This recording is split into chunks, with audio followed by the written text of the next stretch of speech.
सकाळचे 11 वाजलेले आहेत. हॉस्टेलवरनं आपण सगळं आपलं आवरलेलं आहे आणि नाश्ता पण आपण हॉस्टेलवरतीच केला, कारण आपली तब्येत जरा बरी नाही आहे. पोट जरासं इन्फेक्शन झाले, त्यामुळं जास्त काय खायला येत नाही. तर घरून जे आणलेलं तेच आपण खाल्लेलं आहे. आणि आता आपण सिटी टूरसाठी बाहेर पडलेलो आहे. माझ्या हॉस्टेलपासून 3-4 पॉईंट जेवढं काही वॉकेबल डिस्टन्समध्ये आहेत, तर ते आपण कव्हर करूयात. सगळ्यात पहिल्यांदा मी चाललो आहे रॉयल पॅलेस ऑफ कंबोडिया. तर चला बघूयात, तिकडे जाऊन आपण. कियाची गाडी बघू शकता, मस्त आहे कियाची गाडी. आजचं वातावरण मित्रांनो एकदम छान आहे, मस्त ढगाळ वातावरण झालेलं आहे, त्यामुळे व्ह्यूज तर काय नाही आहे, त्यामुळं फिरायला माझ्यामध्ये आपल्याला काही अडचण येणार नाही आहे. मित्रांनो, नॅशनल म्युझियम आणि रॉयल पॅलेस एकाच ठिकाणी जवळजवळ आहेत. आता कंबोडियात सुद्धा एकदम शिस्तीमध्ये लाईनमध्ये सगळ्या गाड्या एका मागे चाललेल्या आहेत. कोणीही इथं रूल्स ब्रेक करत नाही. बघू शकता, एका मागून एकच चाललेले आहे. उगीच आपले इंडियासारखे काही पण करत नाही. तर मित्रांनो बघू शकता, ऊसाच्या रसाचा गाडा आहे. इकडे पण ऊस मिळतो, पण फार महाग आहे. मी आपण परवा चौकशी केलेली सिएम रिपमध्ये. So what is the price for sugar cane? One glass sugar cane how much? अरे तिला इंग्लिशच येईना. त्या बाईला इंग्लिश येत नव्हतं, त्यामुळं आपल्याला काय रेट कळला नाही. पण सिएम रिपमध्ये मी विचारलेलं, $1 एक ग्लास होता.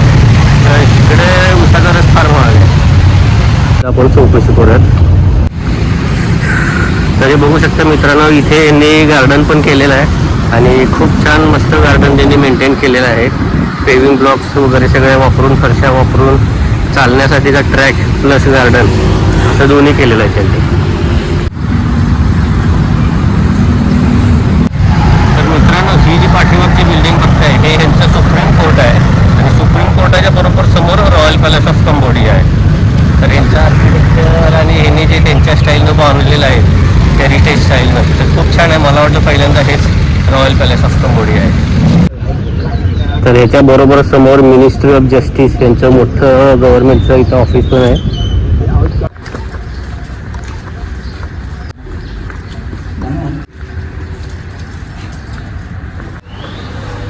तर इकडे समोर तिकीट काउंटर आहे, तिथून आपण तिकीट घेऊयात आणि किती रुपयाला बसतंय ते पण बघूयात. तर मित्रांनो, इथं आल्यानंतर ह्याचं जे तिकीट आहे ते $10 आहे, 10.25, आणि ते नेमकं कार्ड ॲक्सेप्ट करत नव्हते. त्यावेळेस मग आता आपण परत बाहेर आलं. तर हे तर काय आपलं बघणं होणार नाही. सिल्वर पगोडा बघूयात, आपल्याला इथे समोरच आहे, तो तरी ॲटलिस्ट बघूयात. तर काल मित्रांनो संध्याकाळी आपण ह्या मकांग रिव्हरला पण भेटायला आलतो. त्याच्यासमोरच हे दोन्ही पॉईंट आहेत. तर तुम्ही समजा दिवसभर जर इथं दुपारनंतर आला तर ही 2 पॉईंट कव्हर करून मस्तपैकी संध्याकाळ इकडे तुम्ही एन्जॉय करू शकता. तर मित्रांनो, इथे पण आलो नॅशनल म्युझियमला. काय विचारलं, $10 फॉरेनर्सकडनं घ्यायला, म्हणजे इकडे $1000 तिकीट वेगळं, ते रॉयल पॅलेस ऑफ कंबोडिया बघायला तिकडं $1000 तिकीट वेगळं. एवढं 2-2 हजार रुपये कोण उडवणार आहे? तर आतलं जाऊन काय तर त्यांचं सगळं म्युझियमच बघायचं आणि फ्री असतं, किंवा $1-2 जरी असतं तरी आपण गेलो असतो. फार महाग आहे ते दोन्ही पण. त्यामुळे बघा, ठीक आहे, जवळजवळ आहे एकदम. तुम्ही येऊन जर तुम्हाला एक्सप्लोर करायचं असेल तर national museum, palace of Cambodia आणि सिल्वर ॲकोडा हे एकदम जवळजवळ आहे. तर बघू शकता तुम्ही. तर मित्रांनो, आता आपण 4थ्या पॉईंटला जाणार आहोत, जे एक बुद्धिस्ट टेम्पल आहे आणि फार प्रसिद्ध आहे, फेमस आहे. त्याला आपण नेटवरती चेक केलं, $1 फक्त फी आहे. ठीक आहे, $1 चांगली किंमत आहे. कारण की विनाकारण $10 तुम्ही त्याच्यावरती स्पेंड करायचे, म्हणजे सिल्वर पगोडा असो, ते national museum, royal palace of Cambodia. तर या दोन्हींना वेगवेगळं तिकीट आहे. हे तिन्ही मिळून जरी $10 असलं तरी मी गेलो असतो, पण त्याला $10 द्या, ह्याला $10 द्या, म्हणजे $2000 इथंच गेले. आपल्याला काय वर्थ वाटलं नाही. आपण फक्त सिटी बघूयात आणि एन्जॉय करून परत एकदा आपल्या घरी जाऊ द्या. तर आता मित्रांनो, आपण सिटी सेंटरला आलेलो आहे. तिथे एक मार्केट आहे. तर हे तुम्ही माझ्या पाठीमागे सगळे बघू शकता. मोबाईल्सची दुकानं आहे छोटी छोटी. तुम्हाला हेडफोन, इयरफोन पाहिजे असतील तर ते इथे घेऊ शकता. ते एक छोटंसं लाईटचं दुकान आहे आणि बरेच दुकान आहे तिथं. कोपऱ्यावरती पण मला एक गाडी दुरुस्ती करणार आणि पंक्चर काढायचं दुकान पण तिथे दिसलेलं.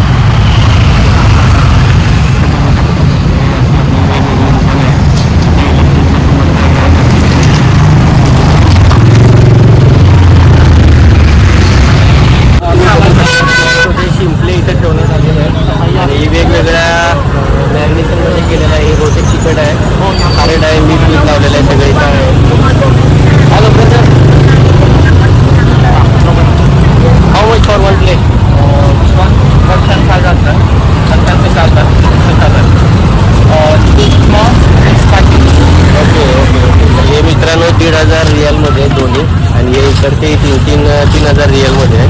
तर माझ्या मते 1,500 म्हणजे 30-40 रुपये आणि 60-70 रुपये अशी त्याची रेंज आहे तुम्हाला एक प्लेट.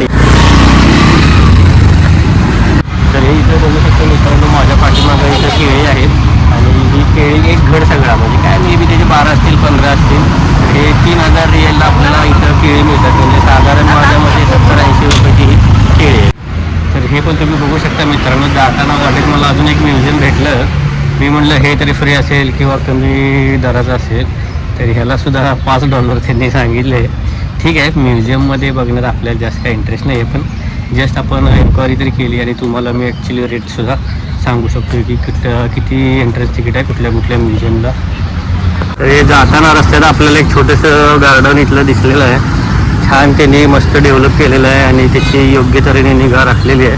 तर आपल्याला अजून पुढं बुद्धिस्ट टेम्पल बघायला जायचं आहे, दमलो आहे. त्यामुळे आता एक 5-10 मिनटं इथं आपण रेस्ट करून मग पुढं जाऊयात. तर मित्रांनो, जे आपण टेम्पल बघायला येणार होतो, बुद्धिस्ट टेम्पल मोठं वाट फनाव, ते आता माझ्या पाठीमागे जाईल इथे. तर याची बहुतेक $1 तर $2 एंट्री फी आहे, ती देऊयात आपण, आणि मस्त जरा गारव्यात पण बसूयात, चालून चालून पण जरा जमलं, आणि इथलं मंदिर पण एन्जॉय करूयात. तर हे तिकीट काउंटर आहे, तिथून आपण तिकीट घेऊयात $1. तर ही मित्रांनो 10,000ची नोट आहे. तर ही नोट आपण देऊयात आणि एक तिकीट आपल्यासाठी घेऊयात.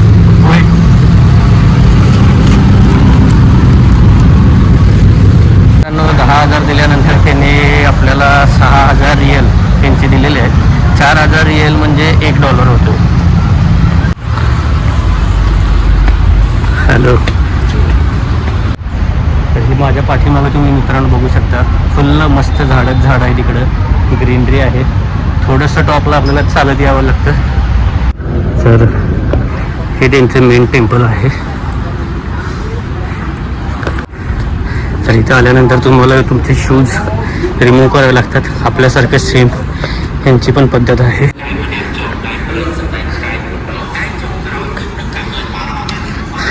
हे वरती असं यांचं मंदिर आहे. तुम्ही माझ्या पाठीमागे बघू शकता मित्रांनो. तर मंदिरात जाताना तुम्हाला विदुपत्ती, फुलं, फळं काय घ्यायचे असतील तर इथं बाहेर तुम्हाला मिळतात. एक सेट 5,000 रिअलला, म्हणजे साधारण $1.25 तुम्हाला इथे मिळेल. तर मित्रांनो, आपलं मंदिर बघून झालेलं आहे. तर आता दुपारचे माझ्यामध्ये 2-2:30 वाजले. तर डायरेक्ट आपण हॉस्टेलवर जाऊयात, थोडा आराम करूयात, आणि संध्याकाळी परत एकदा जे छोटे हिल आहे, टेकडी आहे मंडोला हिल म्हणून, तर तिथे संध्याकाळी आपण स्पेंड करूयात. तर मित्रांनो, जाता जाता आपल्याला फारच ऊन लागत होतं आणि फारच तहान पण लागलेली. तर कॉफी शॉप आहे, तर कॉफी शॉपमधनं आपण ब्लूबेरी मिल्क घेतलेलं आहे. तहान पण लागले आहे, भूक पण लागले आहे, जरा गार पण व्हायचं आहे. आणखी पण बघू शकतो की असे रेट्स आहेत.